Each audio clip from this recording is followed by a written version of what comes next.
नमस्कार, कैसे हैं आप लोग। अच्छे तो आप नहीं होंगे। जब से एसएससी सीजीएल 2024 की प्री की जो कट ऑफ है शुभम जैन सर की आई है, जब से उनका एनालिसिस आया है, जो एस्पिरेंट बॉर्डर पे हैं वो बहुत ज़्यादा कंफ्यूज हैं कि उनको मेंस की प्रिपरेशन करनी है या नहीं करनी है। इस वीडियो को देखने के बाद मैं दावे के साथ कह सकता हूं कि आपके दिमाग में एक क्लियर कट क्लियरिटी आने वाली है कि किसको प्रिपरेशन करनी है और किसको प्रिपरेशन नहीं करनी। उसके अलावा रैंक मित्रा का जो डाटा है और आरबीई सर का जो डाटा है, इसमें बहुत बड़ा डिफरेंस है। उसके अलावा आपको किस डाटा पे ज़्यादा रिलाई करना है उसके बारे में बात करेंगे। उसके अलावा नॉमिनेशन में एक्चुअल कितना आपको बेनिफिट मिल सकता है उस पर बात करेंगे। उसके अलावा जो 4 फैक्टर जो सबसे ज़्यादा इंपॉर्टेंट है उसको अभी कोई भी कंसीडर नहीं कर रहा है और आपकी जो कट ऑफ है इन फैक्टर की वजह से अच्छी खासी जो है उसमें चेंजेस आपको देखने को मिल सकता है। शुभम जैन सर की जो कट ऑफ है उसमें भी अच्छा खासा जो चेंजेस है वो आपको देखने को मिल सकता है, तो उस पर बात करेंगे। कहने का मतलब ये है कि एक क्लियर कट जो आइडिया है और क्लियर कट एक आपको रिव्यू मिल जाएगा कि किन एस्पिरेंट को आगे बढ़ना है और किन को नहीं बढ़ना है। तो कहने का मतलब ये है कि वीडियो आप सभी के लिए बहुत ज़्यादा हेल्पफुल होने वाला है। तो चलिए स्टार्ट करते हैं। सबसे पहले आप लोग ये शुभम जैन सर का डाटा देख सकते हैं। यहाँ पे शिफ्ट वाइज कितना क्या, किस शिफ्ट का कितना क्या स्कोर बनना है वो आप देख सकते हैं। ठीक है, जो सबसे ज़्यादा हार्ड शिफ्ट रही है उसका जो एवरेज स्कोर, जैसा कि आपको पता है कि 17 तारीख की जो थर्ड शिफ्ट है वो सबसे हार्ड रही है। ठीक है, तो यहाँ पे इसका जो एवरेज स्कोर है इनके हिसाब से जो इनके पास डाटा है, इन्होंने बताया कि 70,000 प्लस जो एस्पिरेंट है उनका डाटा है, तो यहाँ पे 123.66 इसका एवरेज स्कोर बनना है और इसको जो नॉमिनेशन का बेनिफिट मिल रहा है वो 70 नंबर के आसपास का मिल रहा है। ठीक है, जबकि रैंक मित्रा का जब आप डाटा देखोगे तो वहां पे इस शिफ्ट का जो एवरेज स्कोर है वो 102 या 103 के आसपास है और वहां पे नॉमिनेशन का जो बेनिफिट है वो 20 के आसपास मिल रहा है। ठीक है, उसके अलावा जो सबसे इजी शिफ्ट है उसका जो एवरेज स्कोर है वो 142.56 बनना है। यहाँ पे आप ये देख सकते हैं कि ये नॉमिनेशन का कितना क्या बेनिफिट दे रहे हैं। ठीक है, जैसे कि जो सबसे हार्ड शिफ्ट है उसको 70 नंबर का नॉमिनेशन का बेनिफिट मिलेगा, ऐसे ही 12 नंबर का मिलेगा, फिर 11 नंबर का मिलेगा, फिर 11 नंबर का मिलेगा, 12 नंबर का मिलेगा, 10 का मिलेगा, 8 का मिलेगा, 9 का, तो आप देख सकते हैं। ठीक है, बाकी कहीं कहीं पे ये निगेटिव भी चला जाएगा। ठीक है, अब यहाँ पे इस डाटा पे सबसे बड़ा जो कंफ्यूजन है स्टूडेंट के दिमाग में वो यही है कि इस डाटा पे रिलाई करें या जो रैंक मित्रा का डाटा है उस पर रिलाई करें। तो सबसे पहले आपको डिफरेंस समझना होगा। जो ये डाटा है वो 70,000 एस्पिरेंट का डाटा है और जो रैंक मित्रा का डाटा अपडेट हो चुका है वो 3,50,000 प्लस जो एस्पिरेंट है उनका डाटा आ चुका है।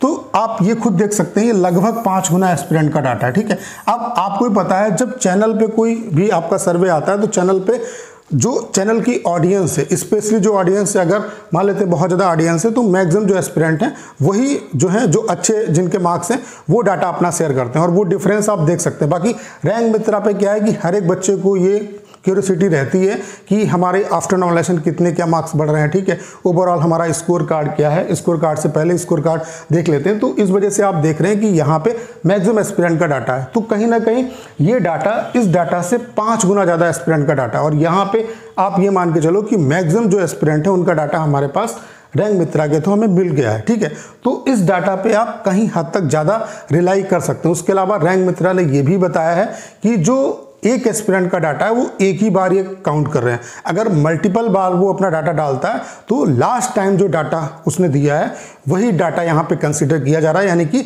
सिर्फ एक एस्पिरेंट की एक जो एंट्री है वो मानी जा रही है। ठीक है, तो कहीं ना कहीं जो रैंक मित्रा का डाटा है उस पर आप रिलाई कर सकते हैं। ठीक है, और इसी में सबसे बड़ा खेल होने वाला है। ठीक है, अभी एग्जैक्ट आप ये नहीं बता सकते ना इस डाटा से ना रैंक मित्रा के डाटा से कि नॉमिनेशन का एग्जैक्ट बेनिफिट कितना मिलेगा, क्योंकि अभी रैंक मित्रा के पास भी 3,50,000 एस्पिरेंट का डाटा है, जबकि एग्जाम ढेर सारे एस्पिरेंट ने दिया है।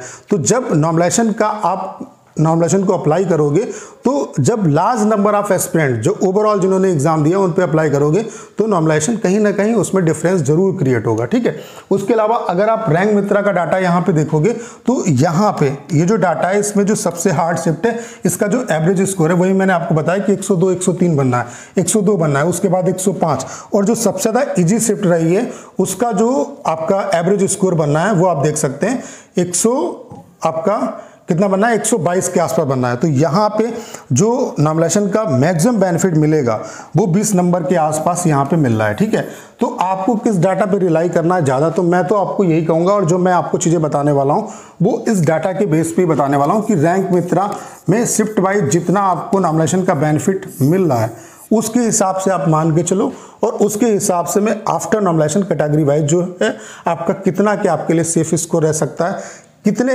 मार्क्स वाले जो एस्पिरेंट है वो प्रिपरेशन अपनी कर सकते हैं। उसके अलावा कौन से ऐसे 4 फैक्टर हैं जिनके बारे में मैंने बात की, जो आपकी जो कट ऑफ है और शुभम जैन सर की जो कट ऑफ है उसको इम्पैक्ट करेंगे। और कहीं ना कहीं अगर आपने प्रिपरेशन नहीं की तो ये आपके लाइफ की सबसे बड़ी गलती हो सकती है, क्योंकि अगर आप जो प्री एग्जाम है वो क्वालिफाई कर जाते हैं और आप प्रिपरेशन नहीं करते हैं तो फिर मेंस किसी कंडीशन में आप क्वालिफाई नहीं कर पाएंगे। ठीक है, तो मेंस की अच्छे तरीके से प्रिपरेशन करिए। और मेंस की प्रिपरेशन के लिए अगर आपने अभी तक मॉक टेस्ट परचेज नहीं किया है तो टेक्स्ट बुक पे आपके लिए ऑफर चल रहा है। अभी फ्यूचर ऑफिसर सेल चल रही है जिसमें टेक्स्ट बुक के पास प्रो का जो प्राइस है वो 608 रुपये। इसमें भी अगर आप मेरा ये कोड PRAV12 यूज़ करेंगे तो आपको 13% का इंस्टेंट डिस्काउंट मिल जाएगा। पास प्रो को परचेज करने का जो लिंक है वो डिस्क्रिप्शन और कमेंट बॉक्स में पिन किया हुआ है, वहां से आप परचेज कर सकते हैं। उसके अलावा आपको पास प्रो ही परचेज करना, क्योंकि पास प्रो में ढेर सारे आपको बेनिफिट मिलते हैं। आपको Tier 1 प्लस Tier 2 दोनों के मॉक मिलेंगे। उसके अलावा SSC के सभी एग्जाम की आप प्रिपरेशन कर सकते हो। उसके अलावा ऑल ओवर जितने भी इंडिया में एग्जाम होते हैं सभी के मॉक टेस्ट यहाँ पे अवेलेबल है। मॉक टेस्ट के जितने भी फॉर्मेट है वो सारे अवेलेबल है, सेक्शनल मॉक, PYP, उसके अलावा ऑल इंडिया मॉक, सारा कुछ आपको सब्जेक्ट वाइज मॉक सब कुछ आपको मिलेगा। तो आज ही परचेज करें। 608 रुपये इसका प्राइस है, लेकिन इसमें अगर आप ये कोड PRAV इसको लगाना आपको नहीं भूलना है। 13% का अगर आपको डिस्काउंट चाहिए। लिंक परचेज करने का डिस्क्रिप्शन और कमेंट बॉक्स में पिन किया हुआ है, वहां से आप परचेज कर सकते हैं। अब बात कर लेते हैं वो कौन से ऐसे 4 फैक्टर हैं जो आपकी कट ऑफ को बहुत ज़्यादा अफेक्ट करने वाले हैं और इनको कोई भी कंसीडर नहीं कर रहा है। सबसे पहली चीज़ है कि रॉन्ग क्वेश्चन। जो रॉन्ग क्वेश्चन है, अभी तक जो हमारे पास डाटा आया है ओवरऑल आपका, जैसा कि आपको पता है कि 36 शिफ्ट में आपका एग्जाम हुआ है और लगभग हर एक शिफ्ट में 1-2 क्वेश्चन जो हैं उनमें स्टूडेंट को डाउट आ रहा है। तो आप ये मान के चलो कि एक क्वेश्चन अगर आपका सही हो जाता है तो 2 मार्क्स का डिफरेंस आएगा। 2 क्वेश्चन अगर सही हो जाते हैं तो 4 मार्क्स का डिफरेंस आएगा। तो जाहिर सी बात है कि रॉन्ग क्वेश्चन की वजह से ही आपकी जो कट ऑफ है उस पर इम्पैक्ट पड़ेगा। जो आपके मार्क्स अभी हो सकता है 135 बनने हैं, वो रॉन्ग क्वेश्चन की वजह से वो अगर उसके मार्क्स आपको मिलते हैं तो आपके वो 137 139 स्कोर बन जाएगा। तो ये गलती आपको नहीं करनी कि आप प्रिपरेशन ना करो। किन एस्पिरेंट को करनी है वो क्लैरिटी अभी मैं आपको दे दूंगा, ठीक है। बाकी इतना अगर बनना है तो दोबारा आपको कट ऑफ की वीडियो देखने की जरूरत नहीं है और भाई मेंस की प्रिपरेशन में लग जाओ, बहुत ज़्यादा आपके पास टाइम नहीं है, ठीक है। दूसरा जो फैक्टर जो सबसे ज़्यादा अफेक्ट करेगा आपकी कट ऑफ को वो है number of aspirant for mains, यानी कि कितने एस्पिरेंट जो हैं वो मेंस के लिए क्वालिफाई करेंगे। ये भी किसी को नहीं पता है, क्योंकि ये डिपेंड करेगा इस तीसरे फैक्टर पे कि नंबर ऑफ वैकेंसी कितनी होगी। अभी जो वैकेंसी का करंट जो सिचुएशन है वो 17,727 वैकेंसी, लेकिन ये बहुत ज़्यादा प्रोबेबिलिटी है कि वैकेंसी आपकी बढ़ सकती हैं।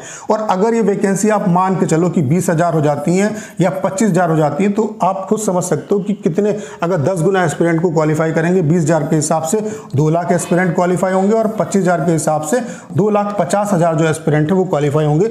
तो ये भी कट ऑफ को कहीं ना कहीं अफेक्ट करेगा। तो भाई अभी आप ये क्यों मान के चल रहे हो कि इतने एस्पिरेंट क्वालिफाई होंगे, क्योंकि अभी किसी को नहीं पता है कि ओवरऑल वैकेंसी कितनी है। अभी एसएससी ने टेंटेटिव वैकेंसी बताई, लेकिन जो रिपोर्ट्स आ रही हैं उसके हिसाब से वैकेंसी बढ़ेंगी, ठीक है। तो ये जो 2 फैक्टर हैं ये बहुत ज़्यादा कहीं हद तक आपकी जो कट ऑफ है उसको अफेक्ट करेंगे और इसकी वजह से चेंजेस आपके आएंगे ही आएंगे, ठीक है। इस बात को आप भी महसूस कर पा रहे होंगे। चौथा जो फैक्टर है वो है नॉर्मलाइजेशन का। अभी एग्जैक्ट कितना क्या नॉर्मलाइजेशन होगा, कितना बेनिफिट नॉर्मलाइजेशन का मिलेगा। हो सकता है रैंक मित्रा भी 20 नंबर आपके बढ़ा रहा है हार्ड शिफ्ट के हिसाब से, हो सकता है ये 22 बढ़ जाए, 23 बढ़ जाए, ठीक है।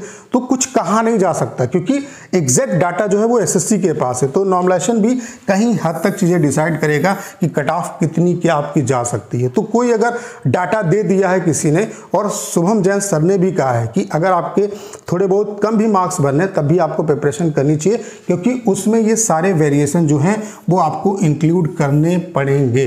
तो कितने आपके मार्क्स बनने कैटेगरी वाइज आफ्टर नॉर्मलाइजेशन, ताकि आपको प्रिपरेशन करनी चाहिए मेंस की, कि अगर भाई आफ्टर नॉर्मलाइजेशन अगर आप 135 से ऊपर जा रहे हो, 135, 136, 137, 135 से कितना भी ऊपर स्कोर है, अगर आप मतलब नॉर्मलाइजेशन का फैक्टर ऐड करने के बाद, और वो भी किसका नॉर्मलाइजेशन, जो रैंक मित्रा का जो नॉर्मलाइजेशन का फैक्टर मैंने आपको बताया था, शिफ्ट वाइज कितना क्या आपको नॉर्मलाइजेशन का बेनिफिट मिलेगा, यही वाला जो बेनिफिट है वो ऐड करके अगर आप हार्ड शिफ्ट में आते हैं तो आपका राइज स्कोर वो वेरी करेगा। हो सकता है 115, 120 वाला, यूआर कैटेगरी वाला जो एस्पिरेंट है उसके नॉमिनेशन का फैक्टर ऐड करने के बाद 135 से ऊपर स्कोर चला जाए, तो नॉमिनेशन का फैक्टर ऐड करने के बाद ये जो रैंक मित्रा का जो डाटा है इसमें जो दिया हुआ है, ये ऐड करने के बाद अगर यूआर कैटेगरी में आप 135 को क्रॉस कर रहे हो, 135 से 140 की रेंज में अगर आपके मार्क्स हैं आफ्टर नॉमिनेशन, तो आपको मेंस की प्रिपरेशन करनी चाहिए। बात आप मेरी मान लो,